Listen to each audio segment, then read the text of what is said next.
जो people good morning, good evening, good afternoon, जो video देख रहे हैं उन सबके लिए कैसे हैं सब लोग बेटा।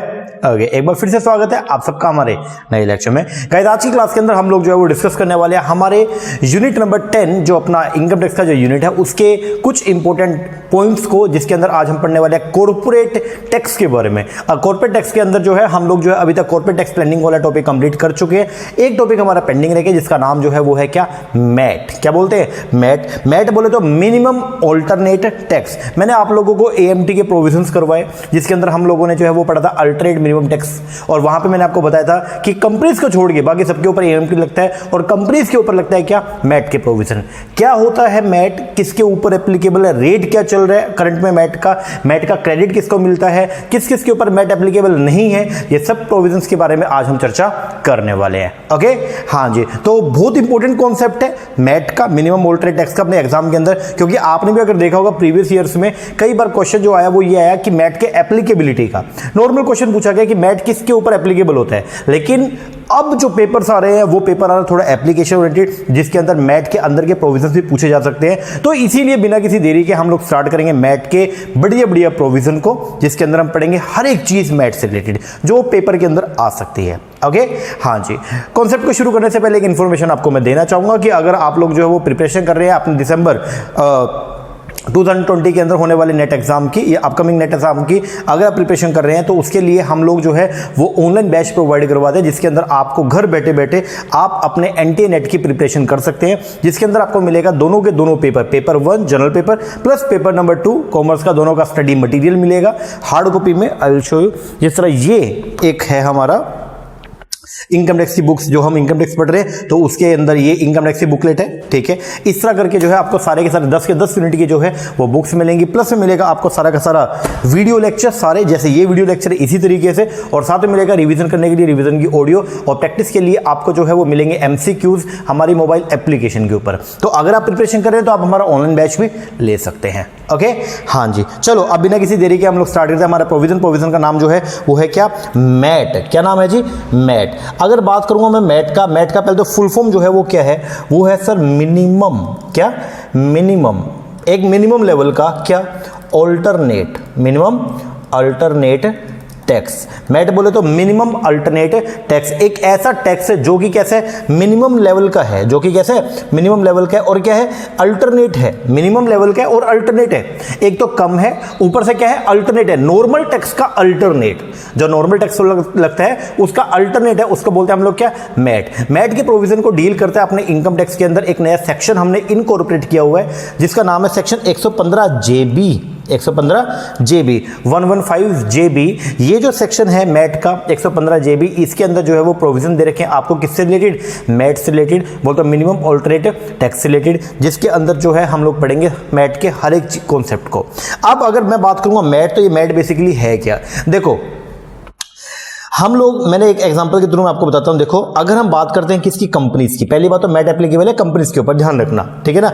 अब कंपनी की जब आप कंप्यूटेशन करते हैं किसका, इनकम टैक्स का, कि एक कंपनी जो है वो इनकम के ऊपर टैक्स कैसे कंप्यूट करती है, तो उसके लिए पहले हम जो है वो कंपनी की जो सोर्सेज है उनकी हेड की इनकम को क्या करते हैं, जोड़ते हैं। अब हमारे वैसे तो इनकम के हेड कितने होते हैं, 5, लेकिन कंपनी के रिस्पेक्ट में हेड जो है वो ओनली कितने होंगे, 4, क्योंकि कोई भी कंपनी जो है वो सैलरी की इनकम कभी भी नहीं कमा सकते। कंपनी को सैलरी पेमेंट करना पड़ता है बट कंपनी खुद सैलरी का इनकम नहीं कमाती है, ठीक है। तो हमारे जो हेड ऑफ इनकम है जिसके अंदर हम बेसिकली 4 लेके चलेंगे, वो कौन कौन से, एक है आपका कौन सा, इनकम फ्रॉम हाउस प्रॉपर्टी, एक है जी इनकम फ्रॉम पीजीबीपी, एक है इनकम फ्रॉम कैपिटल, और एक है इनकम फ्रॉम अदर सोर्स। चारों हेड की इनकम को जोड़ के जो इनकम आती है उसको बोलते हैं हम लोग क्या, जीटीआई, ग्रोस टोटल इनकम। इस ग्रोस टोटल इनकम के अंदर जो है अब हम डिडक्शंस को माइनस करते हैं 80C से 80U, बोले तो चैप्टर 6A की डिडक्शंस को यहाँ पे माइनस किया जाएगा, करने के बाद जो आएगा उसको बोलते हैं टैक्सेबल इनकम, जो नॉर्मल आप प्रोविजन करते हो, ठीक है। ये नॉर्मल रूटीन होता है जिसके थ्रू हम लोग, जिसको फॉलो करके हम लोग जो है वो कंपनी की इनकम कंप्यूट करते हैं।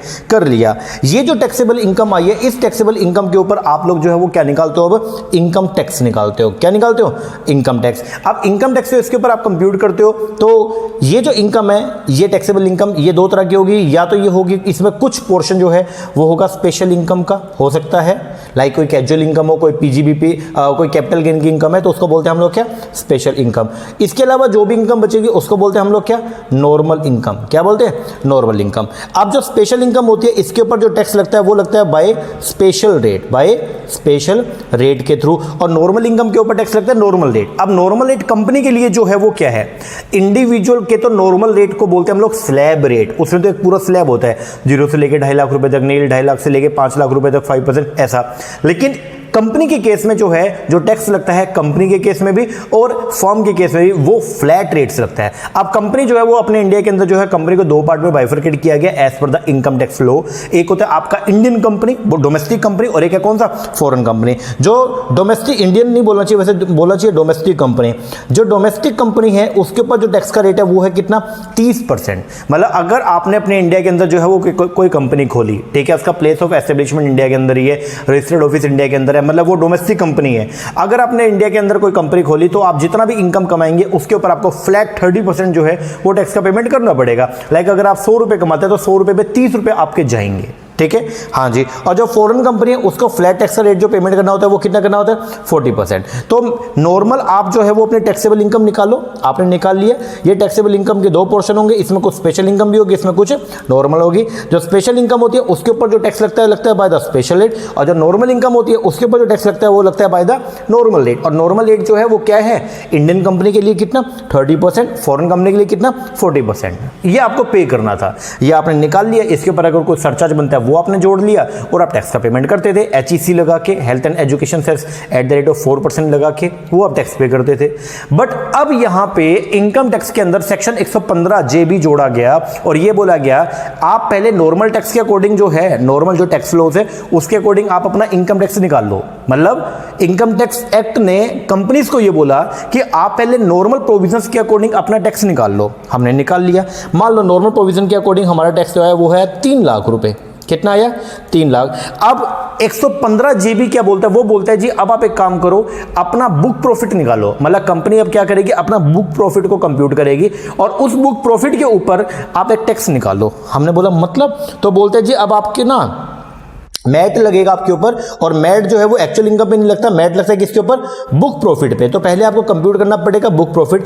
ये कैसे आता है, ये बहुत वाइडर कॉन्सेप्ट है। कैसे आता है अपने को नहीं करना, अपने को बस ये मालूम होना चाहिए कि मैट जो एप्लीकेबल है it's not on the taxable income. MAT लगता है किसके ऊपर, आपके बुक प्रॉफिट पे। तो आपका जो भी बुक प्रॉफिट था आपने उसको कंप्यूट किया, उस बुक प्रॉफिट के ऊपर फ्लैट 15%। पहले इसका रेट था 18.5%, लेकिन इस साल बोले तो प्रीवियस ईयर 19-20 जिसका असेसमेंट ईयर क्या है, असेसमेंट ईयर 20-21 में इसका जो रेट है वो कितना हो गया, 15। मैं बोल रहा हूं दोबारा, पहले इसका रेट कितना था, 18.5, जिसको कम कर दिया, 18.5 अब नहीं है, अब कितना है 15%। तो जितना भी आपका बुक प्रॉफिट आएगा उसका फ्लैट 15% निकाल लो, ये जो भी आ गया, ठीक है। इसको बोलते हैं मैट का टैक्स, मिनिमम ऑल्टरनेट टैक्स। अब ये आ गया, मान लीजिए एग्जांपल के तौर पे ये आ गया जी आपका 4 लाख रुपया। कितना आ गया जी आपका, 4 लाख आ गया। अब अगर ये 4 लाख रुपए आ गया, अब क्या है, नॉर्मल तुम्हारा टैक्स क्या बनता था, सर हमारा नॉर्मल टैक्स तो बनता है ओनली कितना, 3 लाख। नॉर्मल टैक्स कितना बनता है, 3 लाख। और ये जो है ये मैट कितना आ गया आपका, 4 लाख आ गया। जब मैट आपका 4 लाख रुपए आ जाएगा तो अब क्या है, अब असेसी मतलब कंपनी जो है वो ये बोल रही है जी देखो हमने जो इनकम कमाई थी उस इनकम के ऊपर हमारा तो नॉर्मल टैक्स बनता है 3 लाख का, हम तो 3 लाख का पेमेंट करेंगे। बट सेक्शन 115J भी आया और वो क्या बोलता है, देखो भाई साहब ठीक है, कंपनी को क्या समझा रहा है, देखो कंपनी ठीक है, आपका नॉर्मल टैक्स बनता था कितना बनता था, 3 लाख। आप ठीक है 3 लाख अपनी जगह ठीक है, लेकिन as per the MAT provision आपका बनना है 4 लाख। आप एक काम करो 4 लाख का पेमेंट करो। कंपनी बोली क्यों पेमेंट करें, हमारा जब बनता 3 लाख है हम 4 क्यों पेमेंट करें। तो यहां पे जो है वो 115J भी बोलता है देखो ऐसा है, आप चिल्लाओ ना पहले। तो कंपनी बोली ठीक है, हम शट अप हो गए हैं। अब वो बोलता है आप एक काम करो, आप एक बार 4 का पेमेंट कर दो, तुम्हारा बनता है कितना 3, तुम एक बार पे कर दो कितना 4, क्योंकि तुमको ये मिनिमम टैक्स है भाई, इतना तो पे करना ही चाहिए। तुम्हारा बनता 3 है लेकिन तुमको पेमेंट करना पड़ेगा भाई कितने का, 4 का पेमेंट करना पड़ेगा, 1 लाख आपको फालतू पे करना पड़ेगा। कंपनी बोली ये तो हमारा लॉस हो गया, हमारा 1 लाख रुपए टैक्स क्या चला गया, फालतू चला गया। तो इनकम टैक्स वाले बोले नहीं ऐसा नहीं है, आपका लॉस नहीं है, ये 1 लाख रुपए जो आपका फालतू आ गया, इस 1 लाख का हम आपको देंगे क्या, क्रेडिट। क्या देंगे हम आपको, क्रेडिट देंगे। आ रही है बात समझ में? जी सर, तो इसको बोलते हैं मैट का क्रेडिट, जिसको आप फ्यूचर ईयर्स के अंदर जो है वो आप एडजस्ट कर सकते हो। ये प्रोविजन है जी किसके? आपके मैट के। तो मैट के अंदर जो है जब मैट एप्लीकेबल होगा तो पहले आपको नॉर्मल जो आप टैक्स निकालते हो वो तो निकालना पड़ेगा, और साथ में अब आपको जो है जो आपका बुक प्रॉफिट है उस बुक प्रॉफिट के ऊपर भी आपको क्या निकालना पड़ेगा? टैक्स निकालना पड़ेगा। फिर दोनों को कंपेयर करना पड़ेगा। अगर मैट वाला टैक्स ज्यादा आ गया तो मैट का टैक्स पे करो, और अगर नॉर्मल टैक्स ज्यादा है तो भैया नॉर्मल टैक्स तो पे करना ही पड़ेगा। लाइक मान लो मैट का टैक्स आया ओनली 4 लाख और नॉर्मल आया था 3 की जगह कितना? 5 लाख, तो बताओ तो सर नॉर्मल 5 बनता है तो 5 ही पे करना पड़ेगा। लेकिन अगर नॉर्मल कम आया, मैट का टैक्स फालतू आया, तो टैक्स का पेमेंट कौन सा करना पड़ेगा? मैट वाला जो टैक्स है उसको आपको पे करना पड़ेगा। आ रही है बात समझ में? हाँ जी सर, तो ये प्रोविजन है जी किसका? मैट का। अब जो भी आपका टैक्स बनता है मैट वाला, तो मैट का टैक्स लो। इसमें अगर आपका कोई सरचार्ज बनता है उसको आप ऐड करो, कोई मार्जिनल रिलीफ है आपकी उसको माइनस करो, ये आपका आ गया। इसमें अपना HEC @4% जोड़ लिया, ये आएगा जी आपका ग्रोस टैक्स लायबिलिटी। और अगर आपने ऑलरेडी कोई TDS या कोई एडवांस टैक्स पे कर दिया था उसको यहाँ से माइनस करो, करने के बाद जो आएगा ये है आपका नेट टैक्स पेबल, या ये है आपकी नेट टैक्स लायबिलिटी जो आपको क्या करनी है? पे करनी है। ओके हाँ जी, तो जैसे AMT के प्रोविजन थे, ऑल्टरनेट मिनिमम टैक्स के प्रोविजन, उसी तरह से आपके मैट के प्रोविजन है। बस फर्क ये है मैट जो है वो एप्लीकेबल होता है किसके ऊपर? कंपनीज पे। प्रोविजन वही है, नॉर्मल टैक्स निकाल लो, फिर मैट का टैक्स निकाल लो, कंपेयर करो दोनों को। अगर मैट का टैक्स फालतू है तो भाई मैट वाला टैक्स पे करना पड़ेगा, और अगर नॉर्मल टैक्स फालतू है तो नॉर्मल पे करना पड़ेगा। अगर मैट वाला टैक्स फालतू है तो मैट का टैक्स पे करो। जितना एक्सेस चला गया, मान लो नॉर्मल टैक्स आया मेरा 5 लाख, मैट का टैक्स बना 6 लाख, तो 1 लाख रुपीज मेरा मैट वाला फालतू चला गया ना, तो उसका आपको मिलेगा क्रेडिट, और फ्यूचर ईयर्स के अंदर आप इस 1 लाख रुपए को जो है अपनी टैक्स लायबिलिटी के अंदर एडजस्ट कर सकते हो। ओके हाँ जी सर, ये प्रोविजन जी किसका? मैट का। चलो अब हम पढ़ते हैं थोड़ा सा मैट के बारे में। चलो जी शुरुआत करते हैं मैट के बारे में। सबसे पहले तो मैट का फुल फॉर्म क्या? Minimum alternate tax. ये क्या है? मैट जो है वो एक मिनिमम ऑल्टरनेट टैक्स है। ओके, अब एप्लीकेबल किसके ऊपर है? सबसे पहले मैट एप्लीकेबल है जी कंपनीज के ऊपर। किसके ऊपर? कंपनीज पे। दूसरा मैट एप्लीकेबल है किस पे? Including the foreign company. मतलब यहां पे कंपनी बोल दिया, कंपनी मतलब चाहे वो डोमेस्टिक हो चाहे वो फॉरेन हो, दोनों के ऊपर एप्लीकेबल है जी। चाहे वो प्राइवेट हो चाहे वो पब्लिक हो, दोनों के ऊपर एप्लीकेबल है जी। तो मैट जो है वो किसके ऊपर एप्लीकेबल है? कंपनीज के ऊपर एप्लीकेबल है, including the foreign company having PE और place of business in India. PE का मतलब होता है place of establishment, place of permanent establishment. तो अगर कोई कंपनी, कोई फॉरेन कंपनी है, फॉरेन कंपनी कौन सी होती है? जो इनकॉर्पोरेट या रजिस्टर्ड हुई कहां पे? Outside India. कहां पे? आउटसाइड इंडिया, लेकिन उसने अपना प्लेस ऑफ एस्टेब्लिशमेंट खोल लिया कहां? इंडिया में, तो उसके ऊपर भी मैट के प्रोविजन एप्लीकेबल होंगे। एंड मैट लगेगा उस कंपनी के ऊपर भी being a unit located in the IFSC। कोई एक ऐसी कंपनी है जिसका मेन काम जो है वो क्या है जी? वो फॉरेन करेंसी को जो है वो डोमेस्टिक करेंसी में कन्वर्ट करने का काम करती है, जिसको बोलते हैं मनी एक्सचेंजर। तो उसके ऊपर भी मैट के प्रोविजन एप्लीकेबल हैं। तो बोलते हैं मैट किस पे एप्लीकेबल है? ये बहुत इंपॉर्टेंट पॉइंट है, क्योंकि यहां से क्वेश्चन आ सकता है कि मैट किसके ऊपर एप्लीकेबल है। तो ध्यान रखना, मैट एप्लीकेबल है किस पे? कंपनीज पे, including the foreign company having PE और place of business in India, या company being a unit located in the IFSC deriving income solely in convertible foreign exchange. किसके ऊपर एप्लीकेबल नहीं है? मैट एप्लीकेबल नहीं है ऐसी कंपनी पे एंगेज इन द LIC। कोई भी कंपनी जो इंडिया के अंदर लाइफ इंश्योरेंस बिजनेस का काम कर रही है उसके ऊपर मैट के प्रोविजन एप्लीकेबल नहीं है। बोल तो सेक्शन 115 JB एप्लीकेबल नहीं है। दूसरा, ए foreign company which do not have the PE in India. कोई भी एक ऐसी फॉरेन कंपनी जिसका PE इंडिया में नहीं है, जिसका place of permanent establishment India के अंदर नहीं है, उसके ऊपर भी मैट के प्रोविजन एप्लीकेबल नहीं है। किसके पे एप्लीकेबल थे? मैंने बोला था फॉरेन कंपनी पे एप्लीकेबल है जिसका PE इंडिया में है, जिसका PE इंडिया में नहीं है उसके ऊपर एप्लीकेबल नहीं होगा। And third, a foreign company which do not require to registered under the company act 2013। कोई भी एक ऐसी कंपनी, कोई भी एक फॉरेन कंपनी जिसको कंपनी एक्ट 2013 में रजिस्ट्रेशन करवाने की जरूरत नहीं है, उसके ऊपर भी मैट के प्रोविजन एप्लीकेबल नहीं होंगे। चलो जी, कब एप्लीकेबल होगा मैट? कब लगेगा? जब मैट कब आएगा? जब नॉर्मल टैक्स ज्यादा हो या मैट का टैक्स ज्यादा हो। सर जब मैट का टैक्स ज्यादा आता है तो फिर आपके ऊपर जो है वो मैट के प्रोविजन एप्लीकेबल हो जाएंगे। तो बोलते हैं if income tax calculate on the total income as compute under the act is less. Normal जो आपने इनकम टैक्स निकाला वो कम है, किससे? 15% ऑफ द बुक प्रॉफिट। मैं दोबारा आपको रिपीट कर रहा हूं, ये अब 15% हुआ, पहले इसका रेट कितना था? 18.5% था।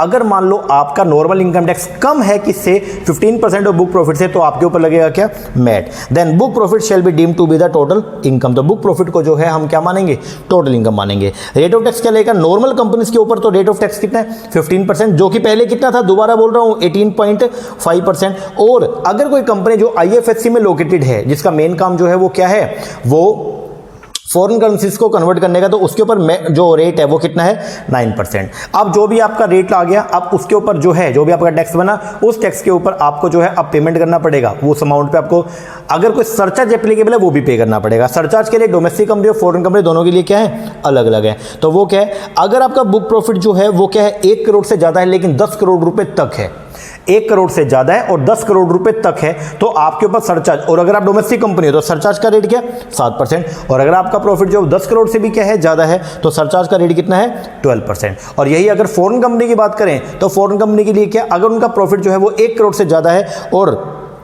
10 करोड़ रुपए तक है तो सरचार्ज का रेट कितना 2%, और अगर 10 करोड़ से भी ज्यादा है कितना 5, मतलब ये 7 वाला हो जाएगा कितना 2, और ये 12 वाला जो है हो जाएगा कितना 5%। ओके हाँ जी सर, चलो जी आगे बढ़ते हैं। अब प्रोसीजर क्या है कंप्यूटेशन का, सर कैसे करते हैं, मैंने अभी आपको सिखाई दी है शुरू में एग्जांपल के थ्रू। सबसे पहले क्या करना है, कंप्यूट करो टोटल इनकम, नॉर्मल प्रोविजंस के अकॉर्डिंग टोटल इनकम निकालो, निकाल लिया। फिर कंप्यूट करो tax on the total income, जो टोटल इनकम ऊपर निकाली थी उसके ऊपर टैक्स निकाल लो as per step 1 at the normal rate of tax applicable to the company. अब नॉर्मल रेट ऑफ टैक्स कई तरह के हैं, 30% है डोमेस्टिक के ऊपर, 40% है अपनी फॉरेन कंपनी के ऊपर, लेकिन कुछ डोमेस्टिक के ऊपर 25% भी है अगर 400 करोड़ से उनकी टर्नओवर कम थी, वो भी देखेंगे। और कुछ फॉरेन कंपनी के ऊपर 50% टैक्स रेट भी है अगर वो रॉयल्टी का इनकम कमाते हैं, कहां से, इंडियन कंपनी से, थोड़ा ध्यान रख, इंडियन गवर्नमेंट से। तो पहले आपको निकालना है टोटल इनकम, उसके ऊपर निकाल लो आपका टैक्स। अब आप निकाल लो, ये तो आपका एक हो गया, ये तो बन गया जी आपका नॉर्मल टैक्स, एक एग्जांपल बोला मैं, ये आपका नॉर्मल टैक्स आ गया। अब आपको क्या करना है, अब आप निकालो बुक प्रॉफिट, 115 जेबी का के अकॉर्डिंग बुक प्रॉफिट निकालो, फिर उसके ऊपर क्या कर दो 15% आ गया। अब ये आएगा जी आपका मैट का टैक्स, ये कौन सा आ गया, मैट का टैक्स आ गया। अब आपको क्या पे करना है, अगर ये मैट का टैक्स फालतू है तो ये पे करना है, और नहीं तो नॉर्मल टैक्स फालतू है तो वो पे करना है। तो दोनों में जो सा हाइयर होगा वो आपको क्या करना है, पे करना है। तो टैक्स पेबल जो है आएगा वो क्या आएगा, हाइयर ऑफ द स्टेप 2 और स्टेप 4 जो भी आएगा, फिर उसके अंदर आप अपना सरचार्ज एड करके और वही आपका क्या बन जाएगा, टैक्स पेबल बन जाएगा। ओके हाँ जी। अब क्वेश्चन ये है किसके ऊपर मैट एप्लीकेबल नहीं है, तो मैट किस पे एप्लीकेबल नहीं है, एक ऐसी फॉरेन कंपनी, कोई भी एक ऐसी फॉरेन कंपनी जिसके ऊपर सेक्शन 44B, 44BB और 44BB लग गया।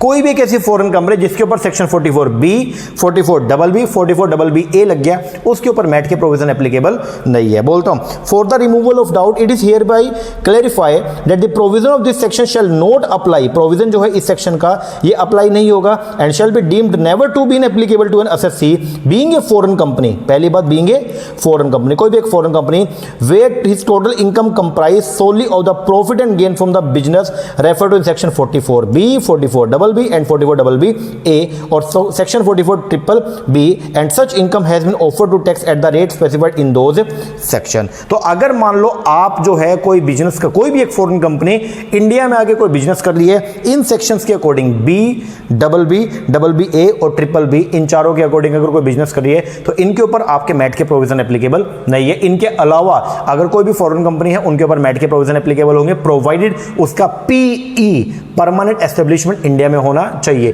क्योंकि अगर PE इंडिया में नहीं है तो नेचुरल बात है आपके ऊपर मैट फिर तो लगेगा ही नहीं। ओके हाँ जी सर, चलो आगे बढ़ते हैं। अब कंप्यूटेशन ऑफ टोटल इनकम कैसे निकालते हैं, तो compute the total income of the assessee as per the normal provision. सबसे पहले आपको जो है वो करना क्या होता है, आपने निकाल लिया। अब कंप्यूट करेंगे टोटल टैक्स पेबल, ये कैसे निकलेगा, आपका टैक्स निकालो at the rate 15% of the adjusted book profit, बोल तो मैट का जो बुक प्रॉफिट है उसके अकॉर्डिंग निकालिए, उस पर 15%। फिर निकालो tax on the total income as per the normal provision, normal provision के अकॉर्डिंग टैक्स निकालो। हमने निकाल लिया कैसे, इंडियन कंपनी है 30% है, फॉरेन है 40% है, या कोई इंडियन कंपनी अगर उसका टर्नओवर जो है 2017-18 का वो 400 करोड़ से ज्यादा नहीं था, 400 करोड़ रुपए तक ही था, तो उसको उसके ऊपर जो टैक्स लगता है वो लगता है कितना 25%। वो अभी बात की बात है, निकाल लिए जो दोनों में हाइयर आएगा, ये है आपका जी ए और ये है जी आपका बी। जो इन दोनों में क्या आएगा, हायर आएगा, वो बन जाएगा कि आपका टैक्स पेबल। तो टैक्स पेबल क्या होगा, हायर ऑफ द ए और बी। ठीक है, अब इसमें अगर कोई सरचार्ज बनता है उसको जोड़ो, करने के बाद कोई मार्जिनल रिलीफ बनती है उसको माइनस करो, करने के बाद जो आएगा अब इसके अंदर ऐड करो 4%। हेल्थ एंड एजुकेशन से जोड़ने के बाद जो आएगा उसको बोलेंगे इनकम टैक्स पेबल। ये आपका इनकम टैक्स है जो आपको क्या करना है, पे करना है। ठीक है जी। अब एक पॉइंट है, बोलता है मैट, चाहे मैट के प्रोविजन आपके ऊपर लग जाए फिर भी कोई अगर आपका अनएब्जॉर्ब डेप्रिसिएशन है, कोई भी आपका इन्वेस्टमेंट अलाउंस है, कोई भी आपका लॉस है फ्रॉम द स्पेकुलेटिव बिजनेस, कोई लॉस है from the capital gain, loss है from income from any other source also allowed to be carry forward. तो उनको तो आप कैरी फॉरवर्ड नॉर्मल प्रोविजंस के अकॉर्डिंग भी कर सकते हो। अब है report from the chartered accountant. देखो अगर आपके ऊपर मैट लग गया, अब मैट लग गया तो आपको जो है मैट का टैक्स कैसे निकालते हो, सबसे पहले आपको लेके आना पड़ता है क्या, आपका बुक प्रॉफिट। जो भी आपका बुक प्रॉफिट है ये लेना पड़ेगा और इस बुक प्रॉफिट के ऊपर आपको निकालना पड़ता है क्या, 15% टैक्स का रेट। ऐसा होता है। तो ये जो बुक प्रॉफिट है आपका, ये आप खुद निकालोगे अपना बुक प्रॉफिट, और जो आपने बुक प्रॉफिट निकाला अब गवर्नमेंट कैसे माने कि आपने सही निकाला या नहीं निकाला, तो उसके लिए आपको क्या करना पड़ेगा, अपने सीए से, आपका जो चार्टर्ड अकाउंटेंट है उससे आपको एक रिपोर्ट लेनी पड़ेगी जिसके अंदर आपका सीए आपको ये सर्टिफाई करेगा कि ये जो बुक प्रॉफिट निकाला गया एकदम करेक्ट निकाला गया है। तो बोलते हैं एवरी कंपनी, हर कंपनी टू हुम, जिसके ऊपर सेक्शन 115 जेबी बोले तो मैट के प्रोविजन अप्लाई हो गए, इज रिक्वायर्ड, उसके लिए जरूरी है क्या कि वो ऑब्टेन करेगी एक रिपोर्ट फ्रॉम किससे, सीए से, इन फॉर्म 29B। ये थोड़ा ध्यान रखना, 29B फॉर्म लेना पड़ेगा जिसमें उसको सर्टिफाई किया जाएगा that the book profit has been computed in accordance with the provision of section 115 JB and it is file it electronically, और उसको जो है इलेक्ट्रॉनिकली फाइल करना पड़ेगा। The report should be obtain on or before the due date, ये यू नहीं है, due date of filing the return of the income. जो आपकी रिटर्न फाइलिंग की डेट है उससे पहले आपको जो है एक्वायर करनी पड़ेगी। Audit report form number 29B shall be filed electronically। Okay, चलो आगे बढ़ते हैं। It is pertinent to note that, ये आपको ध्यान रखना पड़ेगा, अगर मान लो आपने जो अकाउंट्स प्रिपेयर करे हैं वो शेड्यूल 3 के अकॉर्डिंग करे हैं, मतलब आपने कंपनी एक्ट का शेड्यूल नंबर 3 जिसके अकॉर्डिंग आपने अगर मान लो अकाउंट्स बनाए हैं, आपने अगर अपना P&L अकाउंट जो है वो शेड्यूल 3 के अकॉर्डिंग अगर आपने बनाया है, तो फिर सीए जो आपका जो असेसिंग ऑफिसर है वो दोबारा से उसको कंप्यूट नहीं करेगा, उसको ये एज्यूम करना पड़ेगा कि सब कुछ जो किया गया एकदम करेक्ट किया गया। तो बोलते हैं if accounts are prepared as per schedule number 3 of the company act 2013 then AO can not recompute the profit as per the P&L account by giving treatment other than allowed under section 115 JB. और अगर आपके ऊपर mat लग गया तो इसका ये मतलब नहीं है कि इंटरेस्ट के प्रोविजन आपके ऊपर नहीं लगेंगे, इंटरेस्ट के प्रोविजन तो अभी आपके ऊपर लगेंगे। बोलता है interest under section 234B and 234C for any default in the payment of advance tax is leviable on the tax compute under the book profit.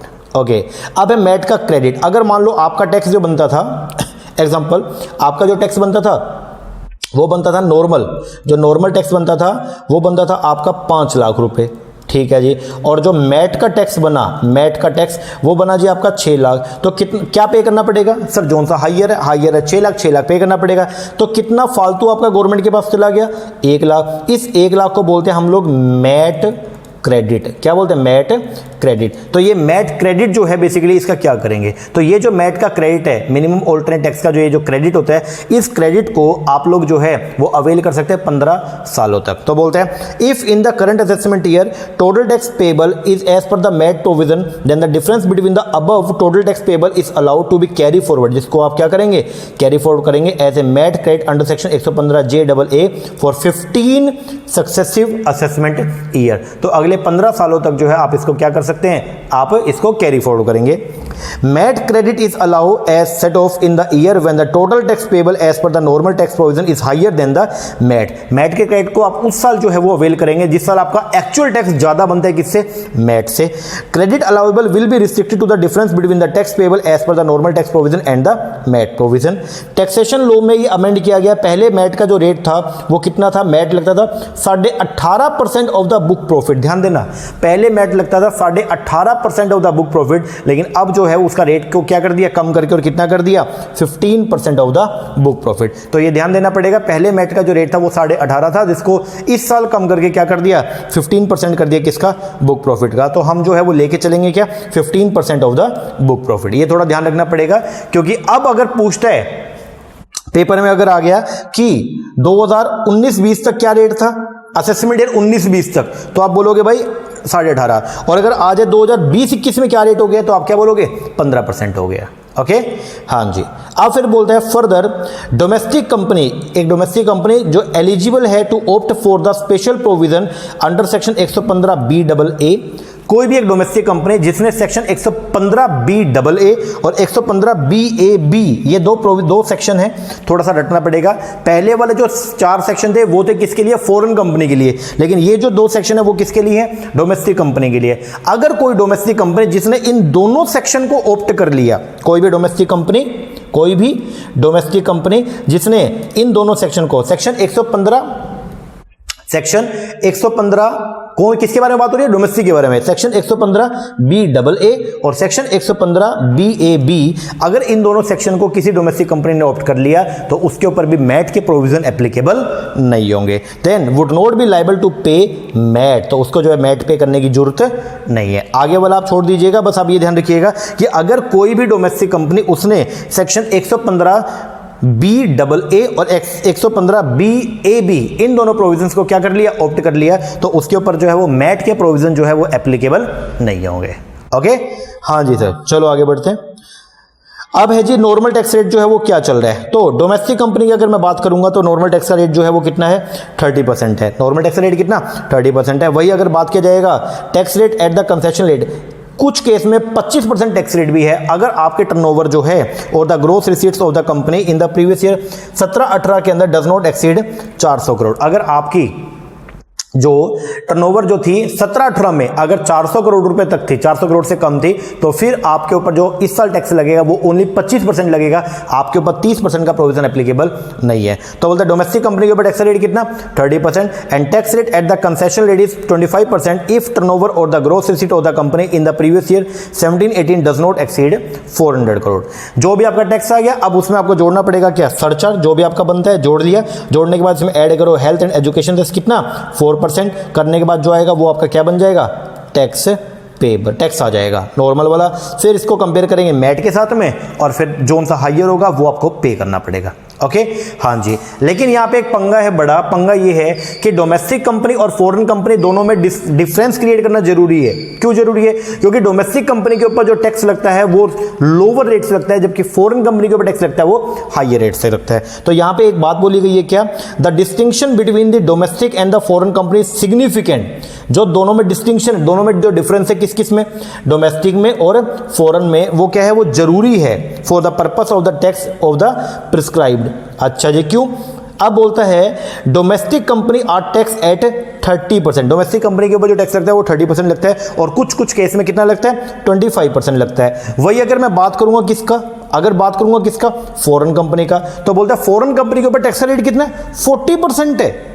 Normal tax rate foreign company पे कितना, 40% है। और अगर कोई ऐसी फॉरेन कंपनी है जो Indian government को कोई सर्विस दे रही है जिसके बदले में इंडियन गवर्नमेंट रॉयल्टी का पेमेंट कर रही है, तो वहां पे इंडियन गवर्नमेंट ने उस फॉरेन कंपनी के ऊपर टैक्स लगाया 50%। तो बोलता है जी देखो, however A foreign company will be tax at the 40% in respect of specified royalty and the fees for technical service received from the government or Indian concern in pursuance of an agreement approved by the central government made by the foreign company with the government of India 4/1961 से लेके 76 तक and between 64 से लेके 76 तक, तो उसके ऊपर tax rate कितने, 50% है। तो अगर कोई ऐसी फॉरेन कंपनी है जो इंडियन गवर्नमेंट को कोई सर्विसेज रेंडर कर रही है और इंडियन गवर्नमेंट से पैसा कमा रही है, तो गवर्नमेंट बोली भाई हमसे पैसा कमाओगे तो 50% टैक्स पे करना पड़ेगा।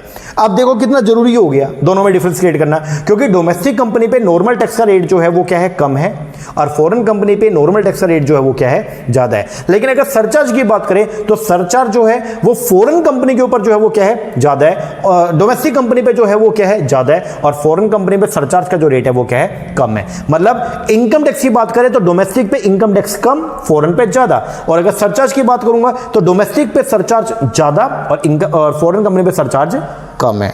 आगे फिर बोलते हैं जी a surcharge of the 7% of the tax payable is leviable in the case of domestic company and 2%, और जबकि 7 की जगह 2 हो जाएगा किसमें, in case of foreign company. अगर आपकी उनकी इनकम 1 करोड़ से ज्यादा है और 10 करोड़ रुपए तक है तो नॉर्मल डोमेस्टिक कंपनी को सरचार्ज पे करना पड़ता है इनकम टैक्स के ऊपर। सरचार्ज इनकम पे नहीं लगता, सरचार्ज लगता है टैक्स के ऊपर। जो आपने नॉर्मल इनकम टैक्स निकाला उसके ऊपर आपको सरचार्ज लगेगा।